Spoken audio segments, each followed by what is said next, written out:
ಶವಗಳನ್ನ ಹೂತಿಟ್ಟ ಜಾಗಕ್ಕೆ ಕರೆದುಕೊಂಡು ಹೋಗ್ಲಾಗತ್ತ. ಇದನ್ನ ಗಮನಿಸಬೇಕಾಗಿದೆ. ಎಸ್ಐಟಿ ಅಧಿಕಾರಿಗಳ ಎದುರು ಇದೀಗ ಹಾಜರಾಗಿದ್ದಾನೆ ನಿಗೂಢ ವ್ಯಕ್ತಿ. ನಾವಾಗ್ಲೂ ಕೂಡ ಹೇಳಿದ್ವಿ, ದೃಶ್ಯದಲ್ಲೂ ಕೂಡ ಗಮನಿಸ್ತಾ ಇದ್ರಿ. ಇಬ್ಬರು ವಕೀಲರು, ಒಬ್ರು ಮಹಿಳಾ ವಕೀಲರು ಹಾಗೆ ಇನ್ನೊಬ್ಬರು ವಕೀಲ, ಇಬ್ಬರ ಜೊತೆಯಲ್ಲಿ ಆ ಅನಾಮಧೇಯ ವ್ಯಕ್ತಿ ಬಂದಿದ್ದಾನೆ. ಹಾಗೆ ನಾನಾಗ್ಲೇ ಹೇಳ್ತಾ ಇದ್ದೆ, ಬ್ಲೂ ಕಲರ್ ಬಟ್ಟೆ, ನೀಲಿ ಬಣ್ಣದ ಬಟ್ಟೆಯಲ್ಲಿ ಕಂಪ್ಲೀಟ್ ಆಗಿ ಆತನ ಮುಖ ಕೂಡ ಕಾಣದೇ ಇರೋ ರೀತಿಯಲ್ಲಿ, ಆತನ ಗುರುತು ಪತ್ತೆಯಾಗದ ರೀತಿಯಲ್ಲೇನೆ ಆತನನ್ನ ಪ್ರೊಡ್ಯೂಸ್ ಮಾಡಲಾಗಿದೆ. ಎಸ್ಐಟಿ ಅಧಿಕಾರಿಗಳ ಸಮ್ಮುಖದಲ್ಲಿ ಆತನನ್ನ ಹಾಜರುಪಡಿಸಲಾಗಿದೆ. ಎಸ್ಐಟಿ ಅಧಿಕಾರಿಗಳ ಎದುರಲ್ಲಿ ಇದೀಗ ನಿಗೂಢ ವ್ಯಕ್ತಿ ಹಾಜರಾಗಿದ್ದಾರೆ. ಡಿಜಿಪಿ ಅನುಚೇತ್ ತಂಡದ ಎದುರು ಇದೀಗ ಆತನನ್ನ ಕೂರಿಸಲಾಗಿದೆ. ವಿಚಾರಣೆ ಪ್ರಾರಂಭ ಆಗ್ತಾ ಇದೆ. ಅಲ್ಲಿ ಎಸ್ಐಟಿ ಅಧಿಕಾರಿಗಳ ಎದುರು ಹಾಜರಾಗಿದ್ದಾನೆ ನಿಗೂಢ ವ್ಯಕ್ತಿ. ಅನುಚೇತ್ ತಂಡದಿಂದ ಆತನ ವಿಚಾರಣೆ ಪ್ರಾರಂಭ ಆಗ್ತಾ ಇದೆ. ನಿಗೂಢ ವ್ಯಕ್ತಿಯನ್ನ ವಿಚಾರಣೆ ನಡೆಸಲಿದೆ ಎಸ್ಐಟಿ ತಂಡ. ಕುತೂಹಲ ಇರೋದೇನೆ, ಮಾತುಕತೆಗೆ ಸೀಮಿತವಾಗಿರುತ್ತೆ ಅಥವಾ ನೇರವಾಗಿ ಸ್ಥಳಕ್ಕೆ ಕರ್ಕೊಂಡು ಹೋಗಲಾಗುತ್ತಾ ಅಂತ ಹೇಳಿ. ಈ ಪ್ರಕರಣದಲ್ಲಿ ಆತನ ಗೌಪ್ಯತೆಯನ್ನ ಕಾಪಾಡೋದು ಬಹಳ ದೊಡ್ಡ ಚಾಲೆಂಜ್ ಎಸ್ಐಟಿ ಅಧಿಕಾರಿಗಳಿಗೆ. ಹೀಗಾಗೇನೆ ವಕೀಲರು ಆತನನ್ನ ಕರ್ಕೊಂಡು ಬರೋ ಸಂದರ್ಭದಲ್ಲೂ ಕೂಡ ಕಂಪ್ಲೀಟ್ ಆಗಿ ಅವನನ್ನ ಕವರ್ ಅಪ್ ಮಾಡಲಾಗಿತ್ತು. ಆತನ ಮುಖ ಚಹರೆ ಪತ್ತೆ ಆಗದ ರೀತಿಯಲ್ಲೇ ಆತನನ್ನ ಕವರ್ ಅಪ್ ನೋಡಿ. ಈ ದೃಶ್ಯದಲ್ಲಿ ಏನ್ ಗಮನಿಸ್ತಾ ಇದ್ದೀರಿ, ಇಬ್ಬರು ವಕೀಲರು ಕಾರ್ನಿಂದ ಮೊದಲು ಇಳಿತಾರೆ, ನಂತರದಲ್ಲಿ ಆ ವ್ಯಕ್ತಿ. ಈಗ ಗಮನಿಸ್ತಾ ಇದ್ದೀರಿ ದೃಶ್ಯದಲ್ಲಿ, ವಕೀಲೆ ಹಾಗೆ ಮತ್ತೊಬ್ಬ ವಕೀಲ ಇಬ್ಬರ ಜೊತೆಯಲ್ಲಿ ಬಂದ ನಿಗೂಢ ವ್ಯಕ್ತಿ ಕಾರ್ನಿಂದ ಕೆಳಗಿಳಿದ್ರು. ಸೀದಾ ಆತನನ್ನ ಎಸ್ಐಟಿಯ ಕಚೇರಿಯ ಒಳಗಡೆ ಕರ್ಕೊಂಡು ಹೋಗಲಾಗಿದೆ. ಅನುಚೇತ್ ಅವರ ತಂಡದಿಂದ ಇದೀಗ ವಿಚಾರಣೆ ನಡೆಸಲಾಗ್ತಾ ಇದೆ. ಈ ಕ್ಷಣದ ಅತಿ ದೊಡ್ಡ ಅಪ್ಡೇಟ್ ಇದು. ಎಸ್ಐಟಿ ಅಧಿಕಾರಿಗಳ ಮುಂದೆ ಹಾಜರಾಗಿದ್ದಾನೆ ನಿಗೂಢ ವ್ಯಕ್ತಿ. ಆತನ ಐಡೆಂಟಿಟಿಯನ್ನ ಕಂಪ್ಲೀಟ್ ಆಗಿ ಗೌಪ್ಯವಾಗಿ ಇರಿಸಲಾಗಿದೆ. ಮತ್ತಷ್ಟು ಡೀಟೇಲ್ಸ್ ನೊಂದಿಗೆ ನಮ್ಮ ಪ್ರತಿನಿಧಿ ದಿನೇಶ್ ನೇರ ಸಂಪರ್ಕದಲ್ಲಿದ್ದಾರೆ. ದಿನೇಶ್, ಈಗಷ್ಟೇ ನಾವು ಗಮನಿಸ್ತಾ ಇದ್ವಿ, ಎಸ್ಐಟಿ ಅಧಿಕಾರಿಗಳ ಮುಂದೆ ಆ ವ್ಯಕ್ತಿ ಹಾಜರಾಗಿದ್ದಾರೆ. ಮುಂದೇನು ಅನ್ನೋ ಕುತೂಹಲ. ವಿಚಾರಣೆ ಮಾತ್ರನಾ, ಸ್ಥಳಕ್ಕೂ ಕೂಡ ಕರ್ಕೊಂಡು ಹೋಗೋ ಸಾಧ್ಯತೆ ಇದೆಯಾ? ಹಾಗೆ ಭದ್ರತೆ ಅಂತ ಹೇಳಿ ಏನಾದ್ರೂ ವಿಶೇಷವಾಗಿ ನಿಯೋಜನೆ ಮಾಡಲಾಗಿದೆಯಾ ಎಸ್ಐಟಿ ಕಚೇರಿಯ ಸುತ್ತಮುತ್ತ?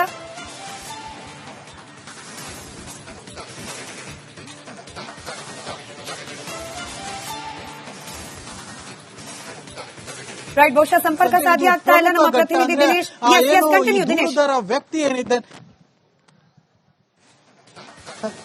ಆ ದೂರುದಾರ ವ್ಯಕ್ತಿ ಏನಿದ್ದಾನೆ ಆತನನ್ನೇ ಇವತ್ತು ಕರೆದು ವಿಚಾರಣೆಯನ್ನು ಮಾಡ್ತಾ ಇರುವಂತದ್ದು. ಇದು ಈ ಒಂದು ಪ್ರಕರಣದ ಪ್ರಮುಖ ಘಟ್ಟ ಅಂತಾನೆ ಹೇಳ್ಬೋದು. ಅಂದ್ರೆ ನಿನ್ನೆ ಎಸ್ಐಟಿ ಟೀಮ್ ಮಂಗಳೂರಿಗೆ ಬಂದರೂ ಕೂಡ ಮಂಗಳೂರಿಗೆ ಆತನನ್ನ ಕರೆಸಿಕೊಂಡಿರಲಿಲ್ಲ. ನಿನ್ನೆ ಎಸ್ಐಟಿ ಟೀಮ್ ಬಂದು, ಒಂದು ಟೀಮ್ ಅನುಚೇತನ್ ನೇತೃತ್ವದ ಟೀಮ್ ಮಂಗಳೂರಿನಲ್ಲೇ ಇದ್ದು ಅಲ್ಲಿ ತನಿಖೆ ಮಾಡಿದ್ರೆ, ಮತ್ತೊಂದು ಟೀಮ್ ಬೆಳ್ತಂಗಡಿ ಬಂದು ಇಲ್ಲಿಂದ ತನಿಖೆ ಆರಂಭಿಸಿರುವಂತದ್ದು.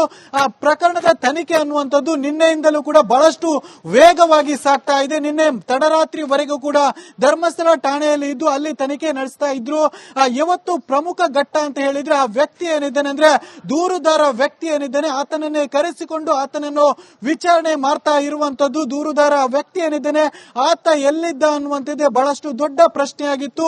ಆತನನ್ನು ಯಾವಾಗ ಕರೆಸ್ತಾರೆ, ಯಾವಾಗ ವಿಚಾರಣೆ ಮಾಡ್ತಾರೆ ಅನ್ನುವಂತ ಒಂದು ಚರ್ಚೆ ಸಾರ್ವಜನಿಕ ವಲಯದಲ್ಲಿ ಬಹಳಷ್ಟು ದೊಡ್ಡ ಮಟ್ಟಿನಲ್ಲಿ ಎದ್ದಿತ್ತು. ಅಂದ್ರೆ ಎಸ್ಐಟಿ ಟೀಮ್ ಮೊನ್ನೆ ಆದಿತ್ಯವಾರ ರಚನೆ ಆದ್ರೂ ಕೂಡ ಆ ಬಳಿಕ ಎಸ್ಐಟಿ ಟೀಮ್ ತನ್ನ ತನಿಖೆ ಶುರು ಮಾಡಲಿಲ್ಲ. ಪ್ರಮುಖವಾಗಿ ಆ ವ್ಯಕ್ತಿಯನ್ನು ಕರೆಸಿಕೊಂಡಿರಲಿಲ್ಲ. ಆದ್ರೆ ಇವತ್ತು ಆತನನ್ನ ಕರೆಸಿಕೊಂಡಿರುವಂತದ್ದು, ಪ್ರಮುಖವಾಗಿ ಆತ ಎಲ್ಲಿದ್ದ ಅನ್ನುವಂಥದ್ದು ಬಹಳ ದೊಡ್ಡ ಪ್ರಶ್ನೆ ಆಗಿತ್ತು. ಆದ್ರೆ ಆ ರಿಪಬ್ಲಿಕ್ ಕನ್ನಡದಲ್ಲಿ ನಾವು ನಿನ್ನೆಯೇ ತಿಳಿಸಿದ್ವಿ, ಆತ ಕೇರಳದಲ್ಲಿ ಇದ್ದಾನೆ ಅನ್ನುವಂತ ಅಪ್ಡೇಟ್ ನಾವು ನಿನ್ನೆ ನೀಡಿದ್ರು. ಆ ಬಳಿಕ ಆತನ ಎಲ್ಲಿ ಬರ್ತಾ ಇರುವಂತ ಅಪ್ಡೇಟ್ ಅನ್ನು ಕೂಡ ನಾವು ಏನು ಕ್ಷಣ ಕ್ಷಣದಿಂದ ನೀಡ್ತಾ ಇದ್ವಿ. ಈಗ ಅರ್ಧ ಗಂಟೆಗೆ ಮೊದಲು ನಾವು ಆತ ಕೇರಳ ಬಿಟ್ಟು ಮಂಗಳೂರು ತಲುಪಿದ್ದಾನೆ, ಇನ್ನೇನು ಕೆಲವೇ ಹೊತ್ತಿನಲ್ಲಿ ಮಂಗಳೂರು ರೀಚ್ ಆಗ್ತಾನೆ ಅನ್ನುವಂಥದ್ದನ್ನು ಕೂಡ ತಿಳಿಸಿದ್ವಿ. ಅದರಂತೆ ಈಗ ನಾವು ಹೇಳಿದ ಸಮಯಕ್ಕೆ ಸರಿ ಆತ ಈಗಾಗಲೇ ಮಲ್ಲಿಕಟ್ಟೆಯಲ್ಲಿದ್ದಂತ ಐಬಿ ಕಚೇರಿಗೂ ಕೂಡ ರೀಚ್ ಆಗಿರುವಂತದ್ದು. 2 ಮಂದಿ ವಕೀಲರ ತಂಡದೊಂದಿಗೆ ಆತ ಬಂದಿರುವಂತದ್ದು. ಆತನನ್ನು ಈಗ ವಕೀಲರು, ಅಂದ್ರೆ ಆತ ಈವರೆಗೆ ಕೇರಳದಲ್ಲಿ ಸುರಕ್ಷಿತವಾಗಿದ್ದ, ಅಂದ್ರೆ ಆತನ ತಂಡದ ಜೊತೆ, ಅಂದ್ರೆ ಆತನ ಜೊತೆ ಒಂದಷ್ಟು ವಕೀಲರಿದ್ರು, ಹೋರಾಟಗಾರರಿದ್ರು. ಭದ್ರತೆಯ ದೃಷ್ಟಿಯಿಂದ, ಅಂದ್ರೆ ಏನಾದ್ರೂ ಆತನ ಮೇಲೆ ಭದ್ರತೆಯ ಸಮಸ್ಯೆ ಆಗಬಹುದು ಈ ಭಾಗ ಭಾಗದಲ್ಲಿ ಇದ್ರೆ ಅಂತ ಆತ ಕೇರಳದಲ್ಲಿ ವಕೀಲರ ಜೊತೆ ಇದ್ದಂತ ಸಂದರ್ಭದಲ್ಲಿ ಇಲ್ಲಿನ SIT ಟೀಮ್ ಅಂದ್ರೆ ಅನುಚೇತನ್ ನೇತೃತ್ವದ SIT ಟೀಮ್ ಅವರಿಗೆ ಸೂಚನೆಯನ್ನು ನೀಡುತ್ತೆ. ಇವತ್ತು ನೀವು ವಿಚಾರಣೆಗೆ ಹಾಜರಾಗಬೇಕು, ಮಲ್ಲಿಕಟ್ಟೆಯಲ್ಲಿ ಬಂದು IB ಕಚೇರಿಯಲ್ಲಿ ಇರುವಂತಹ SIT ಆಫೀಸ್ ಏನಿದೆ ಅಲ್ಲಿಗೆ ಬಂದು ನೀವು ವಿಚಾರಣೆಗೆ ಹಾಜರಾಗಬೇಕು ಅನ್ನುವಂತ ಸೂಚನೆಯನ್ನು ವಕೀಲರ ಮೂಲಕ ಆತನಿಗೆ ನೀಡಿತ್ತು. ಹಾಗಾಗಿ ಇವತ್ತು ಬೆಳಗ್ಗೆ ಅವರು ಕೇರಳ ಬಿಟ್ಟು ಮಂಗಳೂರಿಗೆ ಬಂದಿದ್ರು. ಮಂಗಳೂರಿಗೆ ಬಂದು ಈಗ SIT ಕಚೇರಿ ಅಂದ್ರೆ ಮಂಗಳೂರಿನ ಶವಗಳನ್ನ ಹೂತಿಟ್ಟ ಜಾಗಕ್ಕೆ ಕಳ್ಕೊಂಡು ಹೋಗ್ಲಾಗತ್ತ. ಇದನ್ನ ಗಮನಿಸಬೇಕಾಗಿದೆ. SIT ಅಧಿಕಾರಿಗಳ ಎದುರು ಇದೀಗ ಹಾಜರಾಗಿದ್ದಾನೆ ನಿಗೂಢ ವ್ಯಕ್ತಿ. ಅವಾಗ್ಲೂ ಕೂಡ ಹೇಳಿದ್ವಿ, ದೃಶ್ಯದಲ್ಲೂ ಕೂಡ ಗಮನಿಸ್ತಾ ಇದ್ರಿ. ಇಬ್ಬರು ವಕೀಲರು, ಒಬ್ರು ಮಹಿಳಾ ವಕೀಲರು ಹಾಗೆ ಇನ್ನೊಬ್ಬರು ವಕೀಲರು, ಇಬ್ಬರ ಜೊತೆಯಲ್ಲಿ ಆ ಅನಾಮಧೇಯ ವ್ಯಕ್ತಿ ಬಂದಿದ್ದಾನೆ. ಹಾಗೆ ನಾನಾಗ್ಲೇ ಹೇಳ್ತಾ ಇದ್ದೆ, ಬ್ಲೂ ಕಲರ್ ಬಟ್ಟೆ, ನೀಲಿ ಬಣ್ಣದ ಬಟ್ಟೆಯಲ್ಲಿ ಕಂಪ್ಲೀಟ್ ಆಗಿ ಆತನ ಮುಖ ಕೂಡ ಕಾಣದೇ ಇರೋ ರೀತಿಯಲ್ಲಿ, ಆತನ ಗುರುತು ಪತ್ತೆಯಾಗದ ರೀತಿಯಲ್ಲೇನೆ ಆತನನ್ನ ಪ್ರೊಡ್ಯೂಸ್ ಮಾಡಲಾಗಿದೆ. SIT ಅಧಿಕಾರಿಗಳ ಸಮ್ಮುಖದಲ್ಲಿ ಆತನನ್ನ ಹಾಜರುಪಡಿಸಲಾಗಿದೆ. SIT ಅಧಿಕಾರಿಗಳ ಎದುರಲ್ಲಿ ಇದೀಗ ನಿಗೂಢ ವ್ಯಕ್ತಿ ಹಾಜರಾಗಿದ್ದಾರೆ. ಡಿಜಿಪಿ ಅನುಚೇತ್ ತಂಡದ ಎದುರು ಇದೀಗ ಆತನನ್ನ ಕೂರಿಸಲಾಗಿದೆ. ವಿಚಾರಣೆ ಪ್ರಾರಂಭ ಆಗ್ತಾ ಇದೆ. ಅಲ್ಲಿ SIT ಅಧಿಕಾರಿಗಳ ಎದುರು ಹಾಜರಾಗಿದ್ದಾನೆ ನಿಗೂಢ ವ್ಯಕ್ತಿ. ಅನುಚೇತ್ ತಂಡದಿಂದ ಆತನ ವಿಚಾರಣೆ ಪ್ರಾರಂಭ ಆಗ್ತಾ ಇದೆ. ನಿಗೂಢ ವ್ಯಕ್ತಿಯನ್ನ ವಿಚಾರಣೆ ನಡೆಸಲಿದೆ SIT ತಂಡ. ಕುತೂಹಲ ಇರೋದೇನೆ, ಮಾತುಕತೆಗೆ ಸೀಮಿತವಾಗಿರುತ್ತೆ ಅಥವಾ ನೇರವಾಗಿ ಸ್ಥಳಕ್ಕೆ ಕರ್ಕೊಂಡು ಹೋಗಲಾಗುತ್ತಾ ಅಂತ ಹೇಳಿ. ಈ ಪ್ರಕರಣದಲ್ಲಿ ಆತನ ಗೌಪ್ಯತೆಯನ್ನ ಕಾಪಾಡುವುದು ಬಹಳ ದೊಡ್ಡ ಚಾಲೆಂಜ್ SIT ಅಧಿಕಾರಿಗಳಿಗೆ. ಹೀಗಾಗೇನೆ ವಕೀಲರು ಆತನನ್ನ ಕರ್ಕೊಂಡು ಬರೋ ಸಂದರ್ಭದಲ್ಲೂ ಕೂಡ ಕಂಪ್ಲೀಟ್ ಆಗಿ ಅವನನ್ನ ಕವರ್ ಅಪ್ ಮಾಡಲಾಗಿತ್ತು. ಆತನ ಮುಖ ಚಹರೆ ಪತ್ತೆಯಾಗದ ರೀತಿಯಲ್ಲೇ ಆತನನ್ನ ಕವರ್ ಅಪ್ ನೋಡಿ. ಈ ದೃಶ್ಯದಲ್ಲಿ ಏನ್ ಗಮನಿಸ್ತಾ ಇದ್ದೀರಿ, ಇಬ್ಬರು ವಕೀಲರು ಕಾರ್ನಿಂದ ಮೊದಲು ಇಳಿತಾರೆ, ನಂತರದಲ್ಲಿ ಆ ವ್ಯಕ್ತಿ. ಈಗ ಗಮನಿಸ್ತಾ ಇದ್ದೀರಿ ದೃಶ್ಯದಲ್ಲಿ, ವಕೀಲೆ ಹಾಗೆ ಮತ್ತೊಬ್ಬ ವಕೀಲ ಇಬ್ಬರ ಜೊತೆಯಲ್ಲಿ ಬಂದ ನಿಗೂಢ ವ್ಯಕ್ತಿ ಕಾರ್ನಿಂದ ಕೆಳಗಿಳಿದ್ರು. ಸೀದಾ ಆತನನ್ನ SITಯ ಕಚೇರಿಯ ಒಳಗಡೆ ಕರ್ಕೊಂಡು ಹೋಗಲಾಗಿದೆ. ಅನುಚೇತ್ ಅವರ ತಂಡದಿಂದ ಇದೀಗ ವಿಚಾರಣೆ ನಡೆಸಲಾಗ್ತಾ ಇದೆ. ಈ ಕ್ಷಣದ ಅತಿ ದೊಡ್ಡ ಅಪ್ಡೇಟ್ ಇದು. SIT ಅಧಿಕಾರಿಗಳ ಮುಂದೆ ಹಾಜರಾಗಿದ್ದಾನೆ ನಿಗೂಢ ವ್ಯಕ್ತಿ. ಆತನ ಐಡೆಂಟಿಟಿಯನ್ನ ಕಂಪ್ಲೀಟ್ ಆಗಿ ಗೌಪ್ಯವಾಗಿ ಇರಿಸಲಾಗಿದೆ. ಮತ್ತಷ್ಟು ಡೀಟೇಲ್ಸ್ ನೊಂದಿಗೆ ನಮ್ಮ ಪ್ರತಿನಿಧಿ ದಿನೇಶ್ ನೇರ ಸಂಪರ್ಕದಲ್ಲಿದ್ದಾರೆ. ದಿನೇಶ್, ಈಗಷ್ಟೇ ನಾವು ಗಮನಿಸ್ತಾ ಇದ್ವಿ SIT ಅಧಿಕಾರಿಗಳ ಮುಂದೆ ಆ ವ್ಯಕ್ತಿ ಹಾಜರಾಗಿದ್ದಾರೆ. ಮುಂದೇನು ಅನ್ನೋ ಕುತೂಹಲ. ವಿಚಾರಣೆ ಮಾತ್ರನ ಸ್ಥಳಕ್ಕೂ ಕೂಡ ಕರೆದುಕೊಂಡು ಹೋಗೋ ಸಾಧ್ಯತೆ ಇದೆಯಾ? ಹಾಗೆ ಭದ್ರತೆ ಅಂತ ಹೇಳಿ ಏನಾದ್ರೂ ವಿಶೇಷವಾಗಿ ಯೋಚನೆ ಮಾಡಲಾಗಿದೆಯಾ SIT ಕಚೇರಿಯ ಸುತ್ತಮುತ್ತ?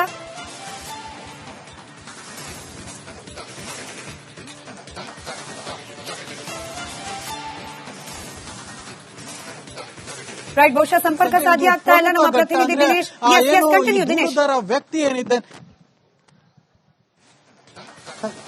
ಆ ದೂರುದಾರ ವ್ಯಕ್ತಿ ಏನಿದ್ದಾನೆ ಆತನನ್ನೇ ಇವತ್ತು ಕರೆದು ವಿಚಾರಣೆಯನ್ನು ಮಾಡ್ತಾ ಇರುವಂತದ್ದು. ಇದು ಈ ಒಂದು ಪ್ರಕರಣದ ಪ್ರಮುಖ ಘಟ್ಟ ಅಂತಾನೆ ಹೇಳ್ಬೋದು. ಅಂದ್ರೆ ನಿನ್ನೆ SIT ಟೀಮ್ ಮಂಗಳೂರಿಗೆ ಬಂದರೂ ಕೂಡ ಮಂಗಳೂರಿಗೆ ಆತನನ್ನ ಕರೆಸಿಕೊಂಡಿರಲಿಲ್ಲ. ನಿನ್ನೆ SIT ಟೀಮ್ ಬಂದು ಒಂದು ಟೀಮ್ ಅನುಚೇತನ್ ನೇತೃತ್ವದ ಟೀಮ್ ಮಂಗಳೂರಿನಲ್ಲಿ ಇದ್ದು ಅಲ್ಲಿ ತನಿಖೆ ಮಾಡಿದ್ರೆ, ಮತ್ತೊಂದು ಟೀಮ್ ಬೆಳ್ತಂಗಡಿ ಬಂದು ಇಲ್ಲಿಂದ ತನಿಖೆ ಆರಂಭಿಸಿರುವಂತದ್ದು. ಆ ಪ್ರಕರಣದ ತನಿಖೆ ಅನ್ನುವಂಥದ್ದು ನಿನ್ನೆಯಿಂದಲೂ ಕೂಡ ಬಹಳಷ್ಟು ವೇಗವಾಗಿ ಸಾಗ್ತಾ ಇದೆ. ನಿನ್ನೆ ತಡರಾತ್ರಿವರೆಗೂ ಕೂಡ ಧರ್ಮಸ್ಥಳ ಠಾಣೆಯಲ್ಲಿ ಇದ್ದು ಅಲ್ಲಿ ತನಿಖೆ ನಡೆಸ್ತಾ ಇದ್ರು. ಇವತ್ತು ಪ್ರಮುಖ ಘಟ್ಟ ಅಂತ ಹೇಳಿದ್ರೆ ಆ ವ್ಯಕ್ತಿ ಏನಿದ್ದಾನೆ ಅಂದ್ರೆ ದೂರುದಾರ ವ್ಯಕ್ತಿ ಏನಿದ್ದಾನೆ ಆತನನ್ನೇ ಕರೆಸಿಕೊಂಡು ಆತನನ್ನು ವಿಚಾರಣೆ ಮಾಡ್ತಾ ಇರುವಂತದ್ದು. ದೂರುದಾರ ವ್ಯಕ್ತಿ ಏನಿದ್ದಾನೆ ಆತ ಎಲ್ಲಿದ್ದ ಅನ್ನುವಂಥದ್ದೇ ಬಹಳಷ್ಟು ದೊಡ್ಡ ಪ್ರಶ್ನೆಯಾಗಿತ್ತು. ಆತನನ್ನು ಯಾವಾಗ ಕರೆಸ್ತಾರೆ, ಯಾವಾಗ ವಿಚಾರಣೆ ಮಾಡ್ತಾರೆ ಅನ್ನುವಂತ ಒಂದು ಚರ್ಚೆ ಸಾರ್ವಜನಿಕ ವಲಯದಲ್ಲಿ ಬಹಳಷ್ಟು ದೊಡ್ಡ ಮಟ್ಟಿನಲ್ಲಿ ಎದ್ದಿತ್ತು. ಅಂದ್ರೆ SIT ಟೀಮ್ ಮೊನ್ನೆ ಆದಿತ್ಯವಾರ ರಚನೆ ಆದ್ರೂ ಕೂಡ ಆ ಬಳಿಕ SIT ಟೀಮ್ ತನ್ನ ಆತನ ತನಿಖೆ ಶುರು ಮಾಡಲಿಲ್ಲ, ಪ್ರಮುಖವಾಗಿ ಆ ವ್ಯಕ್ತಿಯನ್ನು ಕರೆಸಿಕೊಂಡಿರಲಿಲ್ಲ. ಆದ್ರೆ ಇವತ್ತು ಆತನನ್ನ ಕರೆಸಿಕೊಂಡಿರುವಂತದ್ದು ಪ್ರಮುಖವಾಗಿ ಆತ ಎಲ್ಲಿದ್ದ ಅನ್ನುವಂಥದ್ದು ಬಹಳ ದೊಡ್ಡ ಪ್ರಶ್ನೆ ಆಗಿತ್ತು. ಆದ್ರೆ ಆ ರಿಪಬ್ಲಿಕ್ ಕನ್ನಡದಲ್ಲಿ ನಾವು ನಿನ್ನೆಯೇ ತಿಳಿಸಿದ್ವಿ ಆತ ಕೇರಳದಲ್ಲಿ ಇದ್ದಾನೆ ಅನ್ನುವಂತ ಅಪ್ಡೇಟ್ ನಾವು ನಿನ್ನೆ ನೀಡಿದ್ರು. ಆ ಬಳಿಕ ಆತನ ಎಲ್ಲಿ ಬರ್ತಾ ಇರುವಂತ ಅಪ್ಡೇಟ್ ಅನ್ನು ಕೂಡ ನಾವು ಕ್ಷಣ ಕ್ಷಣದಿಂದ ನೀಡ್ತಾ ಇದ್ವಿ. ಈಗ ಅರ್ಧ ಗಂಟೆಗೆ ಮೊದಲು ನಾವು ಆತ ಕೇರಳ ಬಿಟ್ಟು ಮಂಗಳೂರು ತಲುಪಿದ್ದಾನೆ, ಇನ್ನೇನು ಕೆಲವೇ ಹೊತ್ತಿನಲ್ಲಿ ಮಂಗಳೂರು ರೀಚ್ ಆಗ್ತಾನೆ ಅನ್ನುವಂಥದ್ದನ್ನು ಕೂಡ ತಿಳಿಸಿದ್ವಿ. ಅದರಂತೆ ಈಗ ನಾವು ಹೇಳಿದ ಸಮಯಕ್ಕೆ ಸರಿ ಆತ ಈಗಾಗಲೇ ಮಲ್ಲಿಕಟ್ಟೆಯಲ್ಲಿದ್ದಂತ ಐಬಿ ಕಚೇರಿಗೂ ಕೂಡ ರೀಚ್ ಆಗಿರುವಂತದ್ದು. 2 ಮಂದಿ ವಕೀಲರ ತಂಡದೊಂದಿಗೆ ಆತ ಬಂದಿರುವಂತದ್ದು. ಆತನನ್ನು ಈಗ ವಕೀಲರು ಅಂದ್ರೆ ಆತ ಈವರೆಗೆ ಕೇರಳದಲ್ಲಿ ಸುರಕ್ಷಿತವಾಗಿದ್ದ ಅಂದ್ರೆ ಆತನ ತಂಡದ ಜೊತೆ ಅಂದ್ರೆ ಆತನ ಜೊತೆ ಒಂದಷ್ಟು ವಕೀಲರಿದ್ರು, ಹೋರಾಟಗಾರರಿದ್ರು. ಭದ್ರತೆಯ ದೃಷ್ಟಿಯಿಂದ ಅಂದ್ರೆ ಏನಾದ್ರೂ ಆತನ ಮೇಲೆ ಭದ್ರತೆ ಸಮಸ್ಯೆ ಆಗ್ಬಹುದು ಈ ಭಾಗದಲ್ಲಿ ಇದ್ರೆ ಅಂತ ಆತ ಕೇರಳದಲ್ಲಿ ವಕೀಲರ ಜೊತೆ ಇದ್ದಂತ ಸಂದರ್ಭದಲ್ಲಿ ಇಲ್ಲಿನ ಎಸ್ಐಟಿ ಟೀಮ್ ಅಂದ್ರೆ ಅನುಚೇತನ್ ನೇತೃತ್ವದ ಎಸ್ಐಟಿ ಟೀಮ್ ಅವರಿಗೆ ಸೂಚನೆಯನ್ನು ನೀಡುತ್ತೆ. ಇವತ್ತು ನೀವು ವಿಚಾರಣೆಗೆ ಹಾಜರಾಗಬೇಕು, ಮಲ್ಲಿಕಟ್ಟೆಯಲ್ಲಿ ಬಂದು ಐಬಿ ಕಚೇರಿಯಲ್ಲಿ ಇರುವಂತಹ ಎಸ್ಐಟಿ ಆಫೀಸ್ ಏನಿದೆ ಅಲ್ಲಿಗೆ ಬಂದು ನೀವು ವಿಚಾರಣೆಗೆ ಹಾಜರಾಗಬೇಕು ಅನ್ನುವಂತ ಸೂಚನೆಯನ್ನು ವಕೀಲರ ಮೂಲಕ ಆತನಿಗೆ ನೀಡಿತ್ತು. ಹಾಗಾಗಿ ಇವತ್ತು ಬೆಳಿಗ್ಗೆ ಅವರು ಕೇರಳ ಬಿಟ್ಟು ಮಂಗಳೂರಿಗೆ ಬಂದಿದ್ರು. ಮಂಗಳೂರಿಗೆ ಬಂದು ಈಗ ಎಸ್ಐಟಿ ಕಚೇರಿ ಅಂದ್ರೆ ಮಂಗಳೂರಿನ ರೈಟ್